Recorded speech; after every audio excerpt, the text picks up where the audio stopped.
Well, I'm going to talk about the aged horses. First, I'm going to back up and not run into this car. Now I'm going to talk about the aged horses. So, what do we have going on this week with the aged horses? Brave World. You know, you get the outside post in a outside post on a muddy track. Kind of an uphill battle to begin with. I think Travis just drove him easy and raced him for next week, and that's probably what he should have done. Cruising in style again. First over, I think, last week. Man, oh man. So let's just say that's not his trip. We'll see if he can bounce back with a better performance this week, both driver and horse. Compass Rose DC or GGT jumped just a hair. I think that probably was the ultimate culprit for her lackluster performance in her last race. She's been a good mare for us, and very rarely you ever see her race bad just like, I don't know what happened. I don't remember ever saying that about Compass Rose DC. So her GGT was a little bit high. We have it under control now, and she'll be in to go next week. Don't believe me, just watch again. Outside post in the mud, not much you can do. Your story more times than not is written before you start when you're dealing with those types of situations. Globetrotting going to make her first start back with the trot and hobbles on. I guess you got to draw a line, and I would say I'm probably not for putting the hobbles back on her, but if she goes out and races great, then whatever. I'd rather be wrong and collect a win check than be right and not. So I think when it comes to globetrotting, you're just going to have to wait and see. It doesn't really matter what I think or anybody else thinks. At the end of the day, I'm sure Ron Burke did what he thought was right by the mare.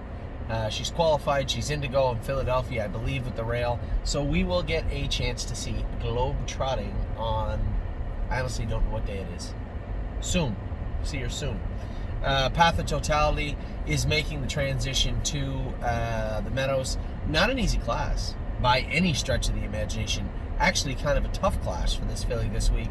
So we'll see what happens with her. She's very tough, very tenacious, and asking her to do any more than she did last week was a fool's errand. It was a tough spot for her to be in, and I expect now that we got her back in with horses, I don't want to say that they're inferior, but that was a tough bunch last week. Now that we got her down, at least what I say, down a class, she should be a little bit more effective heading into her start this week at the Meadows. Spirited Dio just touched her leg the other day. I don't know where she did it, to be honest. In the stall, on the track, there was a little bit of heat, and out of sheer precaution, she was in the Golden Open. It's not like she was racing in the numbers of 4,000 and she'll be okay. No, this was the Open, and you have to be very careful. You know, when you know she has to trot in 53, and there's some heat in her leg going in, maybe use your head. So we scratched the filly, we scratched the mare. She'll be back next week, no big deal. Stormridge Simba isn't in this week. Somebody said, well, you know, why didn't you just put him in that easy class at Northfield? Just so you know, when the classes come out, after the draw is done and the classes look easy, you don't get to use that information and say, well, we shouldn't look how easy this class is. But at the same time, yes, that class did look like a better class than the one he may be in at the Meadows, but I think everybody thought the class would maybe fill in the Meadows, and the horse didn't get in. So we'll race him next week. But as far as the, we should race him here, we should race him there, just so we're clear, everybody together, he is racing at the Meadows right now, and that is how it will be. So his next start will be at the Meadows, and we will see what takes place shortly thereafter. What's going on here now? I don't know. Timo Houdini continues to race good. Second again the other night. Man, Steve Boston's has got this horse racing great. Very, very happy with him. West 52nd raced good the other day. You know, bottled up and finishing hard at the wire. He can be such a little mongrel sometimes. You know, he some days he'll go out and race like that and be like, oh, this horse will crush them his next start. Then you go out and race him his next start and he'll get crushed. So I take every start with West 52nd on a case-by-case basis. Coming off of what I saw the other day, he should be very, very good this week. But I've seen this movie far too many times before to reserve any sort of seats in the winner's circle until we race. So we'll see how West 52nd does this week at Northfield Park.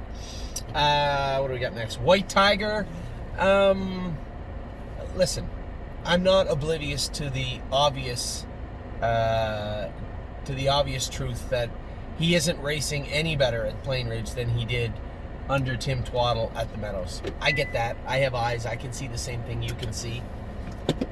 But at the same time, he's in Plainridge right now. So I think we'll see another one of these cases this week where we're going to see this through a little bit. I think Mr. Lieberman at least should get the chance to work with this horse. He's had 2 starts now. The last start was off a 2-week layoff. Now, in fairness, everybody had a 2-week layoff there. But he raced good, closing on the end of it. I thought he was 3rd. I guess I was told after he was 4th. But he needs to do more. I think that goes without saying, or at least he needs to be more effective. If he's just going to go to Plainridge and race the same way and have the same results, why would we send him there? So for now, I think we're going to hold the line. We're going to see this through for next week. I'd say at least 2 starts, and then we'll look at everything after that.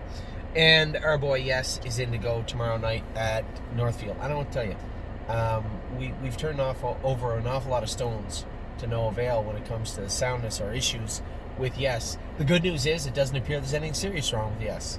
The bad news is there's something bugging him, and we just can't quite get to the bottom of it. Not us, not me, not Jason, not a barrage of medical professionals. We had him in the university.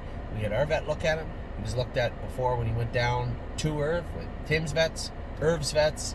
A lot of eyeballs on this horse. So he's playing his cards pretty close to his chest as far as what's bugging him, but we will get to the bottom of it. Hopefully, we did do some work on him. We did make some changes. So we'll see how those changes take as we head into the latter part of the weekend.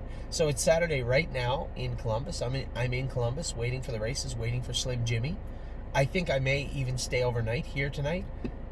I guess the Wellington Fair is right in between Columbus and Northfield, so why drive home at 1 o'clock in the morning when I can stay? I guess I could have saved a couple of dollars, I suppose that. But I'm going to take in the scenery. Found a rather expensive Starbucks knockoff. Pretty good, actually. It's called Crimson.